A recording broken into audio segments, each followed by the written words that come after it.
Hey everyone, welcome back to my channel. This is Coffee with Katie. Today's video is just going to be my March reading wrap up since today I believe is the 28th. So I still have a few days where I could get some of the books done, but I figured I should go ahead and do my reading wrap up and I can update you later if I read more. So keep on watching. So for March, I did a video on my ACMC TBR, like readathon or readathon TBR. Basically, Elliot Brooks did a readathon for a animal companion or magical creatures readathon, and I've been participating in that all through the month of March. And I did get a bingo on my, or a magic on my magic card, so I feel accomplished about that. But one of the ones that I read for ACMC Readathon was Siege and Storm by Leigh Bardugo. So this is the second installment in the Grisha trilogy, and it's got a little sea whip on there. So he was my sea creature for the readathon. But anyway, I have increasingly been enjoying the Grisha trilogy. At first, I didn't really know what I thought about it. I loved the world and I loved different aspects of it, but I wasn't really sure about the main character. Still not really sure about the main character, but I am a Darkling stan. I really like the Darkling. He's my favorite out of the whole series. I also really love Nikolai, and you get introduced into a lot more of the politics in the world in this book. So I did really enjoy it. I believe I gave it 3 out of 5 stars. And if you don't know what the Grishaverse is, basically there is this thing called the Fold, and it's this like big vast thing of darkness where there's creatures in there that can kill you. And it's very, very dangerous to cross, and it's really affecting like the trade of the land and just everything about it. And so they need to figure out a way to destroy it, to get rid of it, so that they can travel through, do trading with the sea, and it's just a huge hindrance for them. And so the main character develops this power that has not been seen in a very long time, and she's the answer to this problem and just kind of navigating that. So I don't want to give you too many spoilers for this, but I really enjoyed the second book. Next book that I finished that was also part of the ACMC Readathon was A Court of Mist and Fury by Sarah J. Maas. So this was kind of like the Beyond Sky, like fae type of magical creatures, but I had never read A Court of Thorns and Roses until this year, and I read A Court of Thorns and Roses and then went straight into A Court of Mist and Fury, and I actually really enjoy it. I did not think this was going to be a series that I would like. I thought I would think it's kind of cheesy. I didn't think I would like the romance aspect of it because I'm not a huge fan of romance and fantasy, especially if it's like really explicit or really like spicy. But I actually really have enjoyed these books and I want to continue them, and I decided I am going to continue them. I have, I think, the rest of them up there. So I'm actually enjoying this series a lot more than I thought I would. It's actually surprising me. And I love Rhysand. And I love the Illyrians and the Batwing aspect of the Fae and the different powers that they all have. The world is really interesting to me. And so I did finish this. I believe I gave it 4 out of 5 stars. And this one actually, so for a good portion of it, I liked it. It was enjoyable. It was kind of whatever. But the last like quarter of this I thought was beautiful, and also setting up for the third book of this like huge battle I think that's about to ensue that I haven't read yet. So I'm excited to continue with this series, and this was a really fun read. Next book that I finished was actually an audiobook, so I'll have to put that up here, but it was Redeeming Love by Francine Rivers. And I did mention this in a TBR video, but basically the entire reason I was reading that book was because it's my mom's favorite book of all time. And it is a retelling of the story in the Bible of Hosea and Gomer.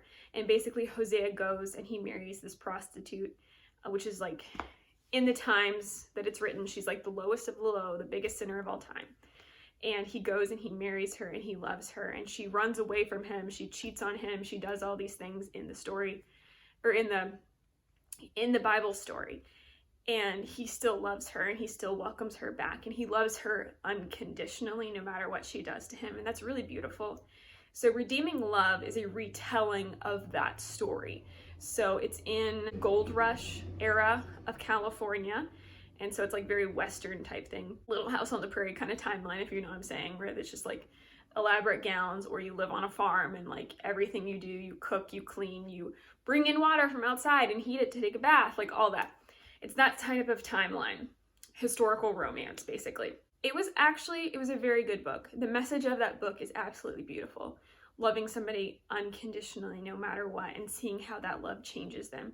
And it also brings in a Christian aspect of like, this is how God loves you. He loves you unconditionally no matter what, and how that can change you from the inside out. So that's really beautiful. I loved that message. I love that story of the Bible. It was wonderful. All that being said, historical romance is not my thing, not my genre. The book was great. I enjoyed it. I think I gave it a 3 out of 5 stars. But because it's not fantasy, because it's not something I usually gravitate towards, it's not my favorite. I'm glad I read it. I'll never read it again, I don't think. But I don't regret it. And I think if you love historical romance, you should definitely give it a shot. I think it's got a lot of beautiful themes. There's like justice that happens. It talks about abuse. It talks about a lot of trauma. It talks about good themes. So if you're interested and you like historical romance, I would really recommend you check out Redeeming Love and see what you think. The next book that I just finished recently is Ruin and Rising by Leigh Bardugo. This is the 3rd installment in the Grisha trilogy, so this is the end of the Grisha trilogy. And I really liked this one. And can we just take a second, because all of these books are so beautiful, but this one is so beautiful with the little firebird and the red. Oh, I love these covers. I liked this. I don't know how I feel about the ending, but I understand it, and I think it was done well for what it is. I did enjoy this series a lot, and I'm going to continue. I want to read Six of Crows and continue to be in this universe and get King of Scars, because I'm really interested in what they do with Nikolai's story arc. And I don't want to spoil anything. I'm sorry if you haven't read these. Yeah, I don't know. I thought it was really cool. I loved the different Grisha categories, like the different powers that they could have. The ones that could like summon or be a Materialkai or Heartrender or just all these things. I thought that was really well done. I thought it was really fun. I want to be a Heartrender so bad. I know that's probably a very odd thing, or a summoner, because that would be awesome too. I'm really excited. I'm glad I finished this. I cannot wait for the Netflix adaptation of Shadow and Bone. I guess it's not an adaptation, it's like based on the story, but I cannot wait for that to come out. It comes out in April, so I finish all of these just in time, and I have to jump into Six of Crows next so that I can catch up for that, because I think they're doing Six of Crows tie-ins. But yeah, I really enjoyed this. I gave this one 4 out of 5 stars, which is higher than the others just because the different aspects and how it wrapped it up. But for those of you that have read it, if you haven't read it, I'm not going to spoil anything, but for those of you that have read it, The Darkling is my favorite. So you can understand why I wasn't incredibly happy at the ending, but I understand it, I get it, so whatever. But The Darkling is my favorite, and he always will be. And I know if that makes me insane, that's fine, but The Darkling is the best. Hey everyone, well, I hope you enjoyed this video. I can't wait to see you guys soon. I will be posting my April TBR video here coming soon.